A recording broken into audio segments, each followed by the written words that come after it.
Hello दोस्तों, नमस्कार। Way of maths channel में आपका फिर से स्वागत है। मैं हूं एम के गुजर और इस वीडियो में लेके आया हूं साउथ वेस्टर्न रेलवे, दक्षिणी पश्चिमी रेलवे के 26 दिसंबर 2024 को हुए ट्रेन मैनेजर का पेपर। 26 दिसंबर 2024 को दक्षिणी पश्चिमी रेलवे में एक ट्रेन मैनेजर का पेपर हुआ है। इस पेपर में कुल 110 क्वेश्चन है। क्वेश्चन नंबर 1 से लेकर के 10 तक हिंदी के, क्वेश्चन नंबर 11 से लेकर के 50 तक रेलवे के, और 51 से लेकर के 80 तक गणित, और 81 से लेकर के 110 तक अंग्रेजी के क्वेश्चन है।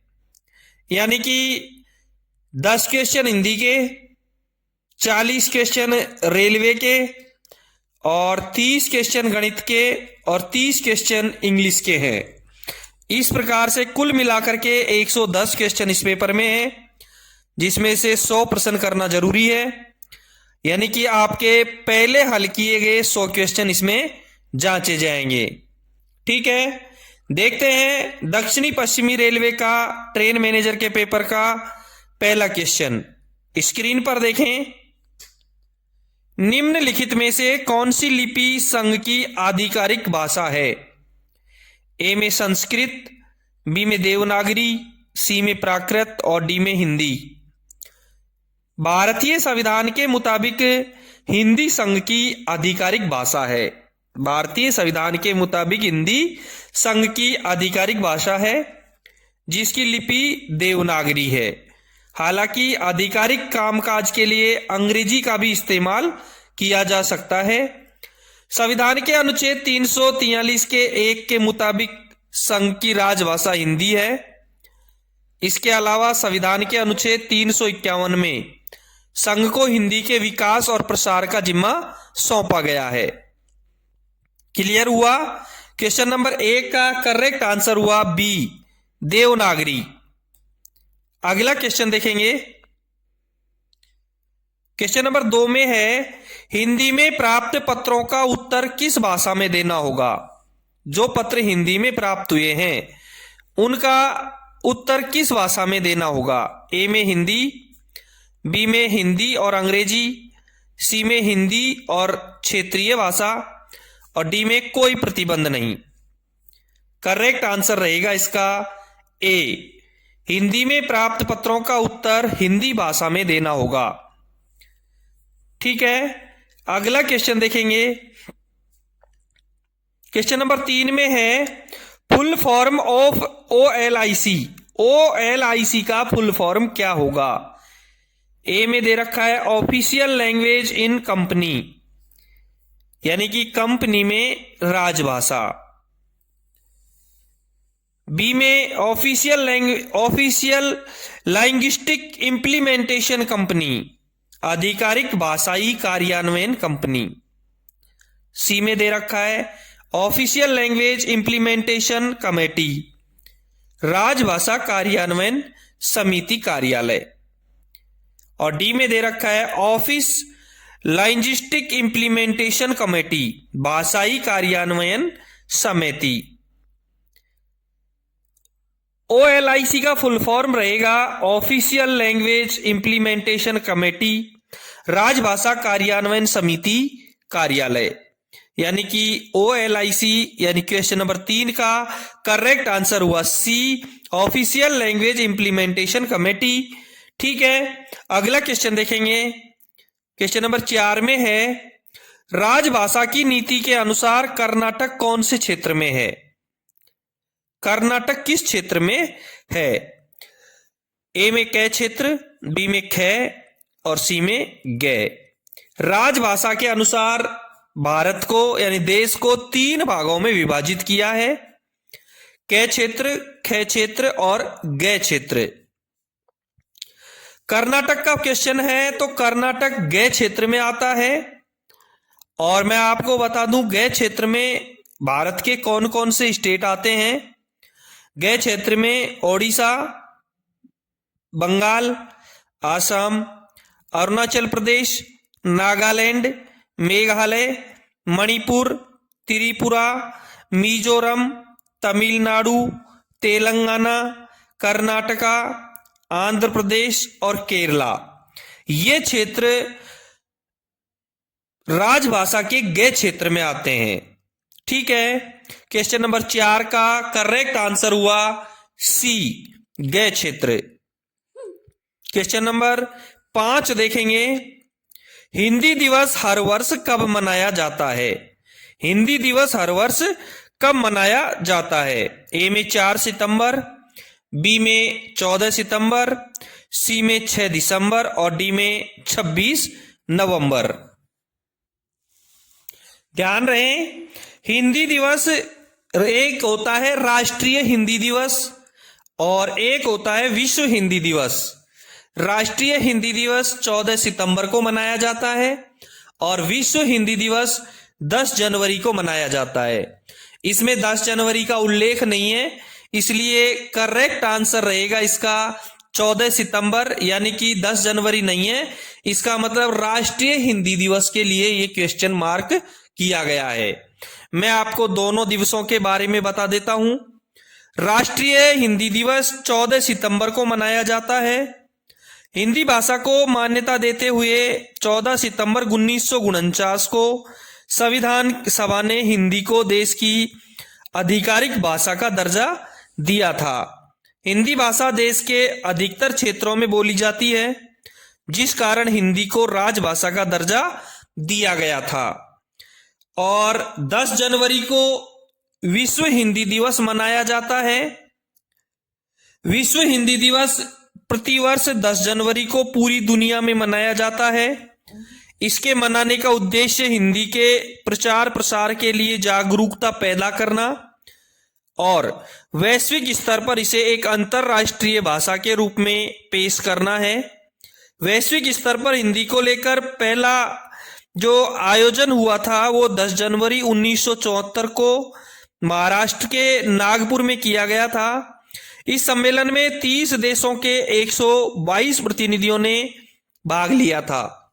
क्लियर हुआ, यानी राष्ट्रीय हिंदी दिवस 14 सितंबर को और विश्व हिंदी दिवस 10 जनवरी को मनाया जाता है। क्वेश्चन नंबर 5 का करेक्ट आंसर हुआ बी।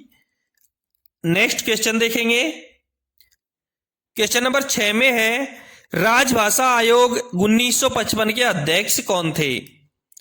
ए में बीजी खैर, बी में जेबी कृपलानी, सी में दे रखा है सतीश चंद्र और डी में दे रखा है आर.एन. मल्होत्रा। राजभाषा आयोग का गठन 7 जून 1955 को भारत के राष्ट्रपति द्वारा किया गया था और इसके जो प्रथम अध्यक्ष थे वो थे बीजी खैर। बीजी खैर का पूरा नाम बाला साहेब गंगाधर खैर था। इनका जन्म 24 अगस्त 1888 को और इनकी मृत्यु 8 मार्च 1957 को हुई थी। ध्यान रहे, बीजी खैर को 1954 में भारत सरकार द्वारा पद्म विभूषण से सम्मानित किया गया था।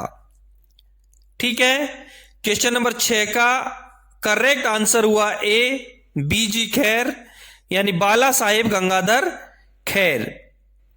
अगला क्वेश्चन देखेंगे। क्वेश्चन नंबर 7 में है, राजभाषा पर संसद की समिति की स्थापना का प्रावधान किस अधिनियम में किया गया? राजभाषा पर संसद की समिति की स्थापना का प्रावधान ए में राजभाषा अधिनियम 1986, बी में राजभाषा अधिनियम 1963, सी में भारतीय रेलवे अधिनियम 1989 और डी में दे रखा है भारतीय सिविल सेवा नियम। संसदीय राजभाषा समिति का गठन वर्ष 1976 में राजभाषा अधिनियम 1963 के तहत किया गया था। मिल गया आपको क्वेश्चन।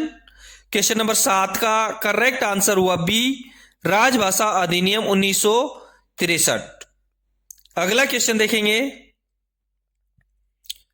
क्वेश्चन नंबर 8 में है, संविधान के किस अनुच्छेद में कहा गया है कि राजभाषा हिंदी होगी?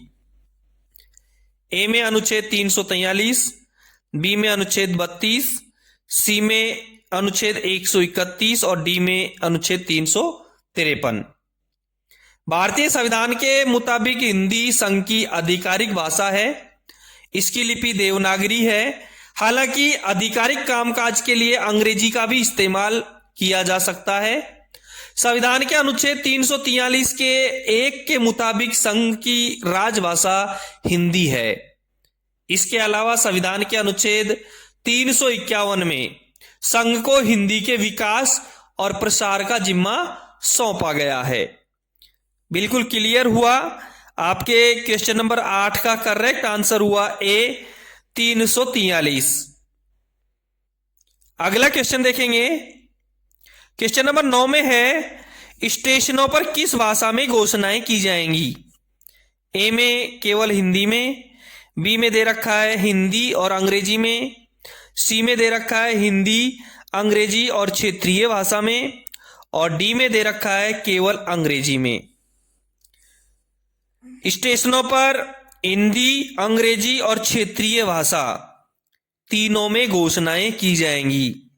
यानी कि क्वेश्चन नंबर 9 का करेक्ट आंसर हुआ सी, हिंदी, अंग्रेजी और क्षेत्रीय भाषा। ठीक है, अगला क्वेश्चन देखेंगे। क्वेश्चन नंबर 10 में है संविधान की किस अनुसूची में भाषाओं की सूची है। ए में 7, बी में 8 और सी में 9 और डी में 10 दिया हुआ है। ध्यान रहे, संविधान की 8वीं अनुसूची में भाषाओं का उल्लेख है और संविधान की 8वीं अनुसूची में 22 भाषाएं सम्मिलित हैं। 22 भाषाएं सम्मिलित हैं। और मैं आपको यह भी बता दूं वो भाषाएं कौन कौन सी हैं। देखें,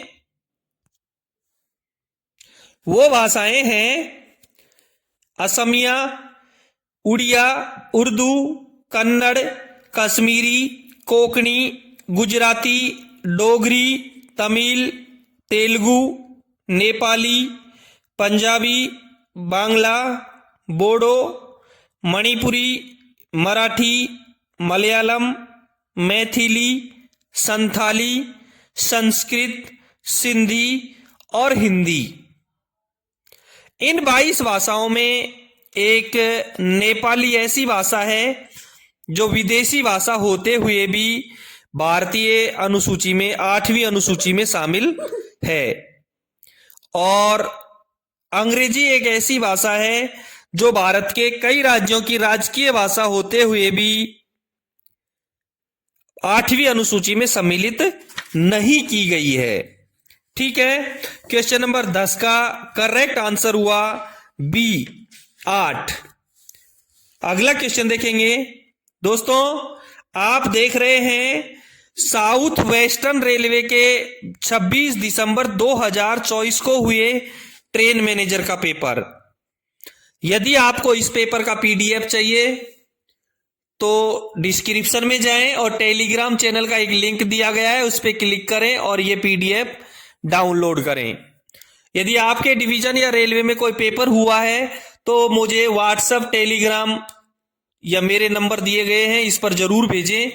उस पेपर को हल करवा करके मैं यूट्यूब पर डालूंगा। ठीक है, यदि कोई दिक्कत है तो मुझे व्हाट्सएप पर या टेलीग्राम पर या कमेंट्स बॉक्स में क्लिक करके जरूर कमेंट करके बताएं। क्वेश्चन नंबर 11 में है स्टॉप सिग्नल कौन सा पहलू दिखाता है। स्टॉप का मतलब ही होता है रुकना, यानी कोई सिग्नल रोकने के लिए कौन सा पहलू दिखाएगा। ए में हरी बत्ती, बी में लाल बत्ती और सी में पीली बत्ती। हरी बत्ती सिग्नल थ्रू जाने के लिए दिखाएगा, लाल बत्ती सिग्नल रुकने के लिए दिखाएगा और पीली बत्ती सिग्नल सतर्क रहने के लिए दिखाएगा। तो 11वें क्वेश्चन का करेक्ट आंसर हुआ बी, लाल बत्ती। अगला क्वेश्चन देखेंगे। क्वेश्चन नंबर 12 में है आइसोलेशन से किसको बढ़ावा मिलता है। आइसोलेशन से किसको बढ़ावा मिलता है। ए में सुरक्षा, बी में गति, सी में परिचालन सुविधा और डी में उपरोक्त सभी। बिल्कुल सही है। आइसोलेशन से सुरक्षा को भी बढ़ावा मिलता है, गति को भी बढ़ावा मिलता है और परिचालन सुविधा को भी बढ़ावा मिलता है। इसलिए क्वेश्चन नंबर 12 का करेक्ट आंसर हुआ डी, उपरोक्त सभी।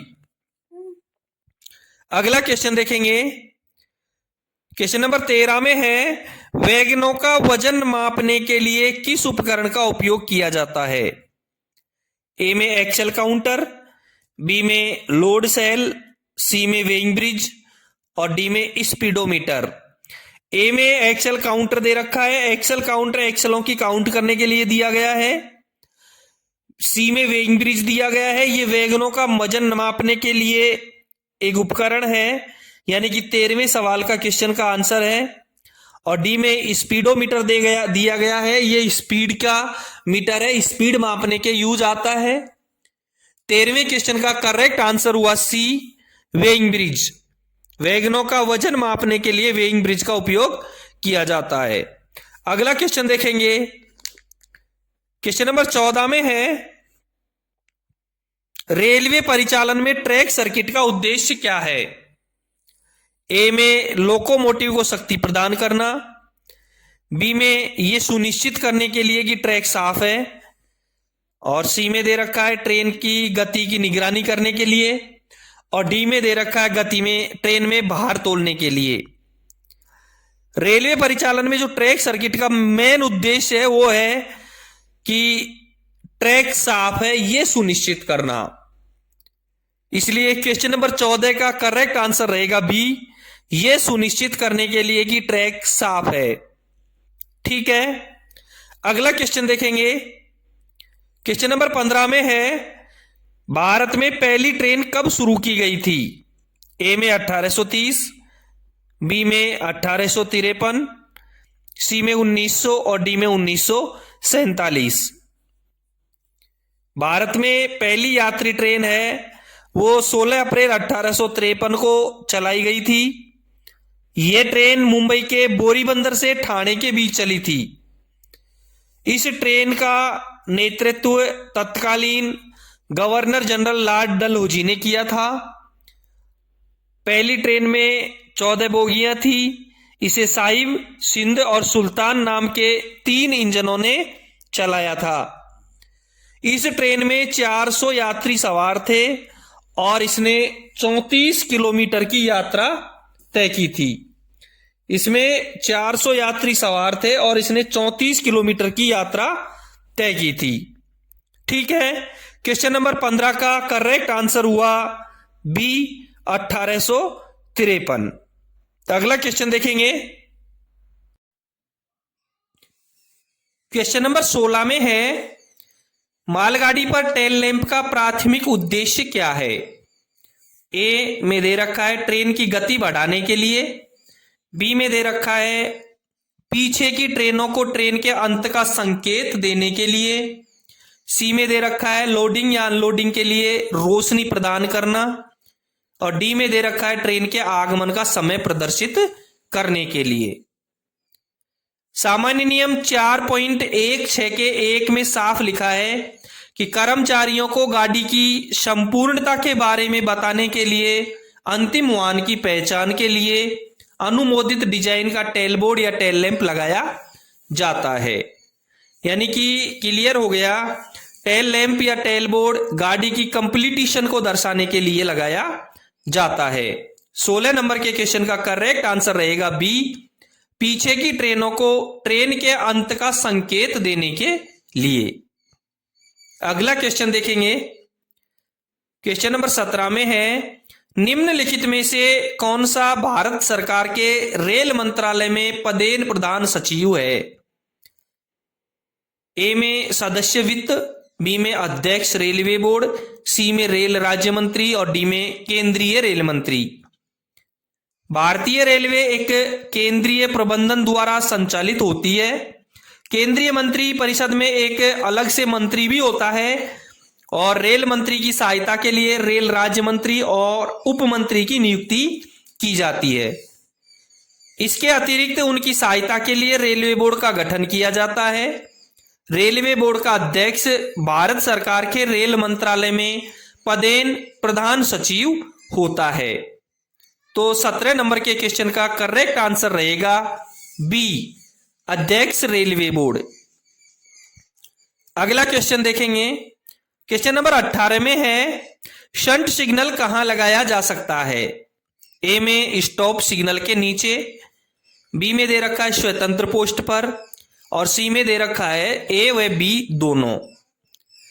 शंट सिग्नल का वर्णन सामान्य नियम 3.14 में किया गया है। शंट सिग्नल को दो जगह लगाया जाएगा, या तो किसी स्टॉप सिग्नल के नीचे, यदि शंट सिग्नल स्टॉप सिग्नल के नीचे रहेगा तो ऑन पोजीशन में वो कोई भी बत्ती नहीं दिखाएगा, और ऑफ पोजीशन में दो तिरछी सफेद बत्ती दिखाएगा, या फिर शंट सिग्नल एक स्वतंत्र पोस्ट पर होगा। जब वो स्वतंत्र पोस्ट पर होगा तो ऑन पोजीशन में दो सफेद सीधी बत्ती और ऑफ पोजीशन में दो तिरछी सफेद बत्ती दिखाएगा। शंट सिग्नल प्रथम रोक सिग्नल को छोड़कर किसी भी सिग्नल के नीचे लगाया जा सकता है। करेक्ट आंसर आपको मिल गया। शंट सिग्नल स्टॉप सिग्नल के नीचे भी लगाया जा सकता है और स्वतंत्र पोस्ट पर भी लगाया जा सकता है। क्वेश्चन नंबर 18 का करेक्ट आंसर रहेगा सी, ए व बी दोनों। अगला क्वेश्चन देखेंगे, क्वेश्चन नंबर 19 में है कॉलिंग ऑन सिग्नल एक प्रकार से होता है। ए में दे रखा है रुकने का संकेत, बी में दे रखा है सहायक संकेत, सी में दे रखा है ए व बी दोनों। कॉलिंग ऑन सिग्नल का जो वर्णन है वो सामान्य नियम 3.13 में किया गया है। कॉलिंग ऑन सिग्नल एक सहायक सिग्नल होता है जो ऑन पोजीशन में कुछ भी नहीं दिखाता और ऑफ पोजीशन में एक पीली बत्ती दिखाता है। कॉलिंग ऑन सिग्नल के द्वारा लोको पायलट को निर्देश दिया जाता है कि रुको, सतर्कता पूर्वक आगे बढ़ो और किसी भी अवरोध से पहले रुकने के लिए तैयार रहो। कॉलिंग ऑन सिग्नल अंतिम रोक सिग्नल को छोड़कर किसी भी सिग्नल के नीचे लगाया जा सकता है। 19 नंबर के क्वेश्चन का करेक्ट आंसर मिल गया आपको बी, सहायक संकेत। अगला क्वेश्चन देखेंगे, क्वेश्चन नंबर 20 में देखें किसकी सुरक्षा के लिए कैच साइडिंग प्रदान की जाती है? ए में स्टेशन सेक्शन, बी में ब्लॉक सेक्शन और सी में बोथ ए और बी। कैच साइडिंग के बारे में आपको बता देता हूं। जहां ब्लॉक सेक्शन में एक स्टेशन से दूसरे स्टेशन की ओर लगातार एक तरफ अत्यधिक खड़ी चढ़ाई हो और ऐसी चढ़ाई वाले सेक्शन में जाते समय कोई गाड़ी यदि विभाजित हो जाए तो उसका पिछला भाग पीछे की ओर लुढ़क कर दुर्घटनाग्रस्त हो सकता है। ऐसे भाग को रोकने के लिए कैच साइडिंग बनाई जाती है। क्लियर? यानी कि 20 नंबर के क्वेश्चन का करेक्ट आंसर होगा A, station section. Catch siding station section का बचाव करती है। इसी की तरह एक दूसरी साइडिंग होती है slip siding. Slip siding block section का बचाव करती है। अगला क्वेश्चन देखेंगे, क्वेश्चन नंबर 21 में है रेलवे सुरक्षा आयुक्त किस मंत्रालय के अधीन कार्य करता है? Commissioner of railway safety CRS किस विभाग के मंत्रालय के अधीन कार्य करता है? ए में नागरिक उड्डयन मंत्रालय, बी में रेल मंत्रालय, सी में वित्त मंत्रालय, डी में वाणिज्य एवं उद्योग मंत्रालय। भारतीय रेलवे में 9 सीआरएस हैं जो सीसीआरएस के प्रशासनिक नियंत्रण में काम करते हैं। ये भारत सरकार के नागरिक उड्डयन मंत्रालय के प्रशासनिक नियंत्रण में काम करता है और उत्तर पश्चिमी रेलवे का जो सीआरएस है वो वेस्टर्न सर्किल का सीआरएस के अंडर में आता है। वेस्टर्न सर्किल का जो सीआरएस है उसका मुख्यालय मुंबई में है। क्वेश्चन नंबर 21 का करेक्ट आंसर रहेगा ए, नागरिक उड्डयन मंत्रालय। अगला क्वेश्चन देखेंगे, क्वेश्चन नंबर 22 में है full form of PCOM. PCOM की फुल फॉर्म क्या होगी? ए में principal commissioner of man power, B में दे रखा है principal chief operations manager, C में दे रखा है principal chairman of optimal management, D में principal chief optimization manager. Correct answer इसका रहेगा बी। पीसीओएम का फुल फॉर्म रहेगा प्रिंसिपल चीफ ऑपरेशंस मैनेजर, प्रधान मुख्य परिवहन प्रबंधक, प्रधान मुख्य परिचालन प्रबंधक। 22 नंबर के क्वेश्चन का करेक्ट आंसर हुआ बी। अगला क्वेश्चन देखेंगे, संभागीय स्तर पर परिचालन विभाग का नेतृत्व किसके द्वारा किया जाता है? ए में सीनियर डीओम, बी में सीनियर डीसीएम, सी में सीनियर डीएसओ और डी में सीनियर डीएमएम। ए में सीनियर डीओम दे रखा है। सीनियर डीओम का फुल फॉर्म होता है वरिष्ठ मंडल परिचालन प्रबंधक। बी में सीनियर डीसीएम दे रखा है जिसका फुल फॉर्म होता है वरिष्ठ मंडल वाणिज्य प्रबंधक। सीनियर डीसीएम यानी senior division commercial manager. C में सीनियर डीएसओ दे रखा है सीनियर डिवीजन सेफ्टी ऑफिसर यानी वरिष्ठ मंडल सुरक्षा अधिकारी। और डी में सीनियर डीएमएम दे रखा है सीनियर डिवीजन मटेरियल मैनेजर, वरिष्ठ मंडल सामग्री प्रबंधक। परिचालन विभाग का जो नेतृत्व करता है वो सीनियर डीओम होता है, वरिष्ठ मंडल परिचालन प्रबंधक, senior division operations manager. 23 number के क्वेश्चन का करेक्ट आंसर हुआ ए। अगला क्वेश्चन देखेंगे, 24 नंबर के क्वेश्चन में है रेलवे बोर्ड के महत्वपूर्ण कार्य क्या हैं? ए में नीति निर्धारण, बी में परियोजना कार्यान्वयन, सी में बुनियादी ढांचे की योजना और डी में उपरोक्त सभी। रेलवे बोर्ड के जो ए बी सी में दे रखे हैं वो सारे कार्य हैं। इसके कार्य नीति निर्धारण भी रेलवे बोर्ड का कार्य है, परियोजना कार्यान्वयन भी रेलवे बोर्ड का कार्य है और बुनियादी ढांचे की योजना भी कार्य रेलवे बोर्ड का है। इसलिए 24 नंबर के क्वेश्चन का करेक्ट आंसर रहेगा डी, उपरोक्त सभी। अगला क्वेश्चन देखेंगे, क्वेश्चन नंबर 25 में है लंबित पंजीकरण के विरुद्ध वैगनों की आपूर्ति की व्यवस्था करने के लिए कौन सा कंट्रोल जिम्मेदार है? ए में ट्रैफिक कंट्रोल, बी में ट्रैक्शन पावर कंट्रोल, सी में कॉमर्शियल कंट्रोल और डी में बीटी कंट्रोल दे रखा है। लंबित पंजीकरण के विरुद्ध वैगनों की आपूर्ति की व्यवस्था करने के लिए ट्रैफिक कंट्रोल जिम्मेदार है। इसलिए 25 नंबर के क्वेश्चन का करेक्ट आंसर रहेगा ए, ट्रैफिक कंट्रोल। अगला क्वेश्चन देखेंगे, क्वेश्चन नंबर 26 में है निम्नलिखित में से कौन सी एक विभागीय ट्रेन है? ए में पार्सल कार्गो एक्सप्रेस, बी में मेल एक्सप्रेस ट्रेन और सी में एफटीआर के तहत बुक की गई ट्रेन, डी में गिट्टी ट्रेन। इसका करेक्ट आंसर रहेगा डी, विभागीय ट्रेन। गिट्टी ट्रेन एक विभागीय ट्रेन है, ब्लास्ट ट्रेन। 26 नंबर के क्वेश्चन का करेक्ट आंसर रहेगा डी, गिट्टी ट्रेन। अगला क्वेश्चन देखेंगे,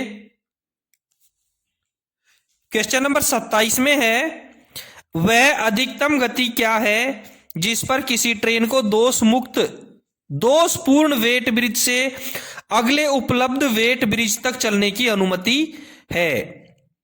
दोषपूर्ण वेट ब्रिज से अगले उपलब्ध वेट ब्रिज तक चलने की अनुमति है। ए में 40 किलोमीटर प्रति घंटा, बी में 45 किलोमीटर प्रति घंटा, सी में 60 किलोमीटर प्रति घंटा और डी में नॉर्मल। करेक्ट आंसर रहेगा इसका ए, 40 किलोमीटर प्रति घंटे। 27 नंबर के क्वेश्चन का करेक्ट आंसर हुआ ए। अगला क्वेश्चन देखेंगे, क्वेश्चन नंबर 28 में है भारत के वर्तमान रेल मंत्री कौन हैं? ए में प्रहलाद जोशी, बी में अश्वनी वैष्णव, सी में राजनाथ सिंह और डी में निर्मला सीतारमण। रेल मंत्री रेल मंत्रालय का प्रमुख और भारत के केंद्रीय मंत्री परिषद का सदस्य होता है। रेल मंत्री का पद आमतौर पर कैबिनेट रैंक के मंत्री के पास होता है और अक्सर एक या दो कनिष्ठ राज्य मंत्रियों द्वारा उनकी सहायता की जाती है। वर्तमान में भारत का रेल मंत्री अश्विनी वैष्णव है, जो 7 जुलाई 2021 से आज तक लगातार रेल मंत्री के पद पर आसीन है। भारत के पहले रेल मंत्री जॉन मथाई रहे हैं और भारत की प्रथम महिला रेल मंत्री ममता बनर्जी रही है। वर्तमान में 2 रेल राज्य मंत्री हैं, वी सोमन्ना और रवनीत सिंह। 28 नंबर के क्वेश्चन का करेक्ट आंसर हुआ बी, अश्विनी वैष्णव। अगला क्वेश्चन देखेंगे। क्वेश्चन नंबर 29 में है, भारतीय रेलवे के लिए सुरक्षा और गुणवत्ता मानकों को विनियमित करने के लिए कौन सा निकाय जिम्मेदार है? ए में आरडीएसओ, बी में क्रिस, सी में आईसीएफ और डी में आईआरसीटीसी। आपको चारों का फुल फॉर्म बता देता हूं। आरडीएसओ का फुल फॉर्म होता है research design and standard organisation, अनुसंधान डिजाइन एवं मानक संगठन। बी में क्रिस है, क्रिस का फुल फॉर्म होता है centre for railway information system, railway सूचना प्रणाली केंद्र। सी में आईसीएफ है, आईसीएफ का फुल फॉर्म होता है इंटीग्रेटेड कोच फैक्ट्री, एकीकृत कोच फैक्ट्री। और डी में आईआरसीटीसी दे रखा है, इसका फुल फॉर्म होता है इंडियन रेलवे कैटरिंग एवं एंड टूरिज्म कारपोरेशन, भारतीय रेलवे एवं खानपान एवं पर्यटन विभाग। और सुरक्षा और गुणवत्ता मानकों को विनियमित करने के लिए आरडीएसओ जिम्मेदार है। 29 नंबर के क्वेश्चन का करेक्ट आंसर रहेगा ए, आरडीएसओ। अगला क्वेश्चन देखेंगे। क्वेश्चन नंबर 30 में है, विश्व का सबसे लंबा प्लेटफॉर्म किस शहर के रेलवे स्टेशन पर है? ए में गोरखपुर, बी में हुबली, सी में मुंबई और डी में स्टेट स्ट्रीट सबवे। दुनिया का सबसे लंबा रेलवे प्लेटफॉर्म कर्नाटक के हुबली रेलवे स्टेशन पर है, जिसकी लंबाई 1507 मीटर है और 12 जनवरी 2023 को गिनीज वर्ल्ड रिकॉर्ड ने इसे दुनिया का सबसे लंबा रेलवे प्लेटफॉर्म घोषित किया है। 30 नंबर के क्वेश्चन का करेक्ट आंसर हुआ बी, हुबली। दोस्तों, ये था साउथ वेस्टर्न रेलवे का एक ट्रेन मैनेजर का पेपर का पहला भाग, जिसमें क्वेश्चन नंबर 1 से लेकर के 30 तक हल करवाए हैं। इस पेपर में 110 क्वेश्चन है। 110 क्वेश्चन में से 100 क्वेश्चन करना आपको अनिवार्य था, जिसमें 1 से लेकर के 30 तक मैंने हल करवा दिए। 26 दिसंबर 2024 को ये ट्रेन मैनेजर का पेपर लगा था SWR में। फिर मिलते हैं अगले वीडियो में क्वेश्चन नंबर 31 के साथ में।